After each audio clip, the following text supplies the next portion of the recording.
Hi there, welcome back to a new video on the Brandon Lee page. For this video I want to go over some of my books, mainly all the Brandon Lee books that I have.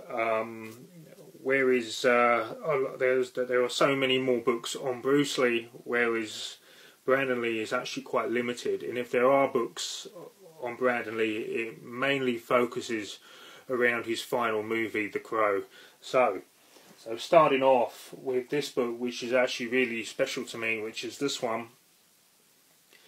This is actually the very first book that I ever got hold of on Brandon Lee and his final film, The Crow. And it's been quite worn down because I've literally read this book inside and out when I first got it, and I was absolutely hooked on the film. Brandon's character portrayal of Eric Draven, and also his life as well, and I was just completely blown away by the whole performance in this particular film. But it's still a great book. Great pictures inside and great insight into the film overall. So this edition is this book is 1995, and then I have this one, which is actually exactly the same book, which is a different cover, great cover. I love the two eyes on this one with the bird, brilliant artwork. And but this one is exactly the same book, but this one is this is 1994. So the movie The Crow, 1994, Crow Vision.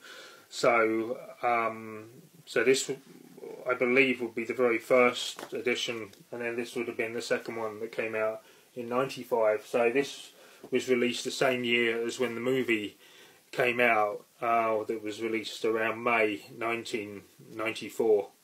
And as we know, Brandon passed the year before that in March 93, so there was a bit of a gap with the shock and on all the rest of it. So yeah, so then it was then the following year when it picked up again, and then they completed the film in 94.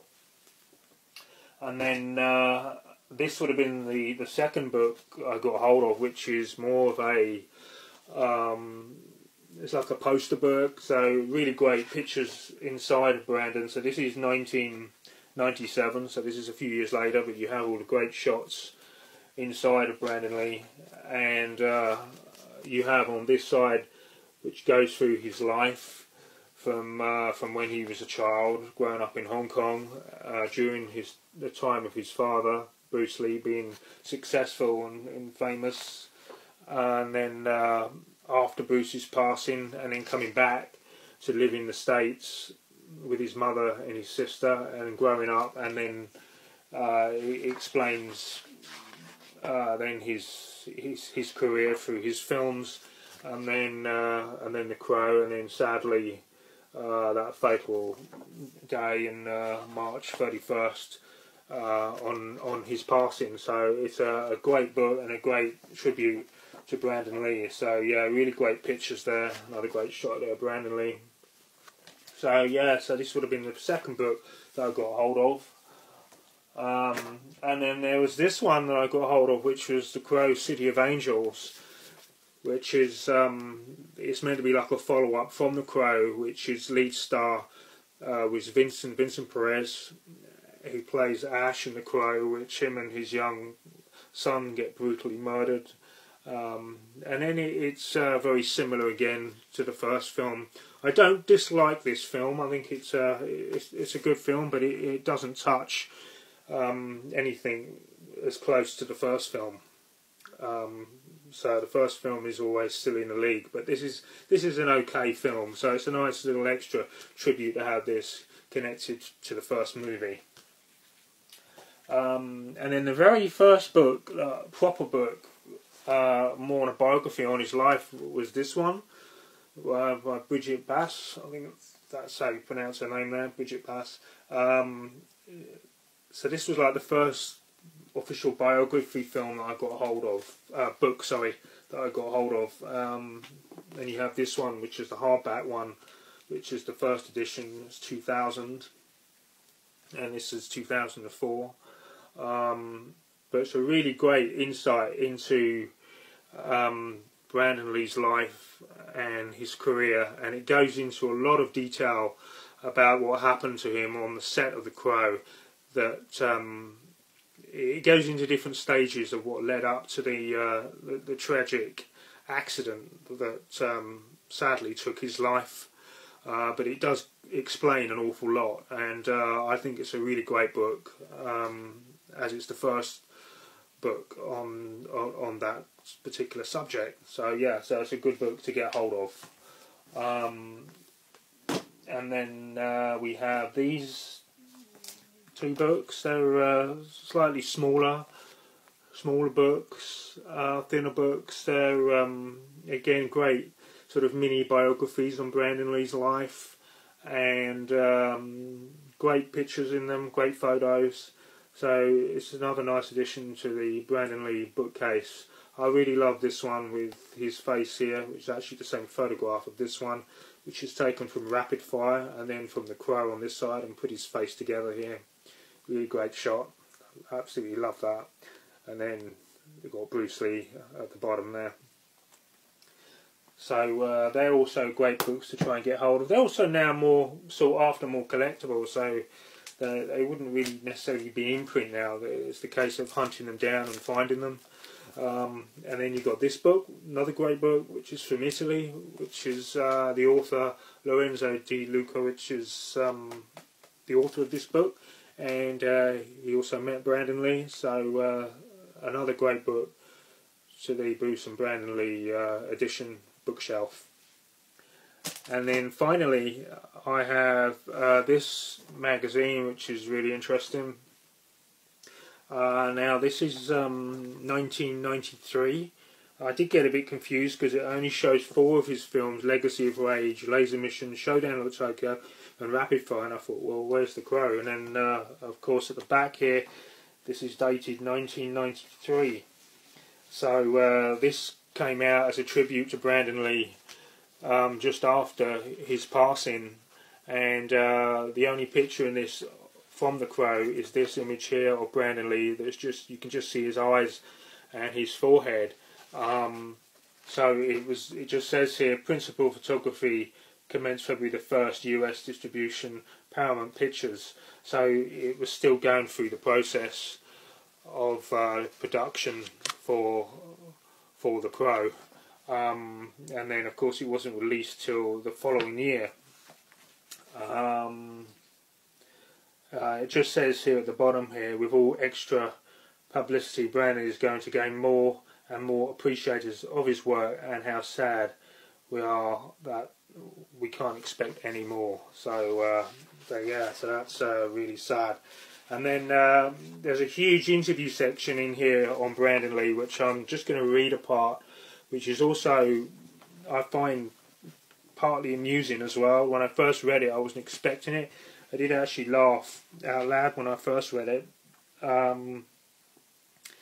It says here, Brandon Lee in the interview, as he's speaking, he says, "I went to a Chinese kindergarten, then a little Catholic school that my father went to as a boy, so I felt a lot more like a Chinese kid. I spoke Cantonese and only English at home with my mother.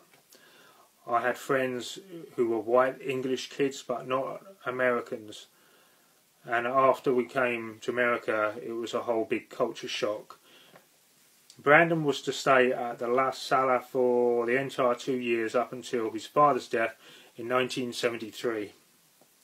The first, second grades. By the time the family returned to the US, Brandon was so well advanced he was able to skip his 3rd grade. Now this is where it gets quite interesting. So the similarity between him and Bruce Lee, with the imbishness and the sort of the bad goings on from when they were kids, it's got here. In Hong Kong 1971, however, all was not rosy in the garden. Linda was receiving reports from school that Brandon had bullied some of the other children. When she reported this to Bruce, his reaction was not the one she had expected. To Linda, it seemed Bruce was quite proud of his son's macho which puzzled her. Joe Lewis, who was also another martial arts practitioner that trained a lot with Bruce Lee. So it says here, Joe Lewis also recalled an incident in which Bruce had taught Brandon using a pre-arranged signal to beat up the nearest child. Bruce thought this was hilarious, but Lewis was less than impressed. Grace Lee recalled an incident for me in which La Salle tutor named Brother Henry had reason to chastise Brandon for unruly behaviour. Brandon had replied he could do what he liked, as his father was more famous than Jesus Christ. And I found that quite funny, because I can just hear him say that. That's just brilliant. As I'm sure you can imagine, this remark spoke in Catholic school.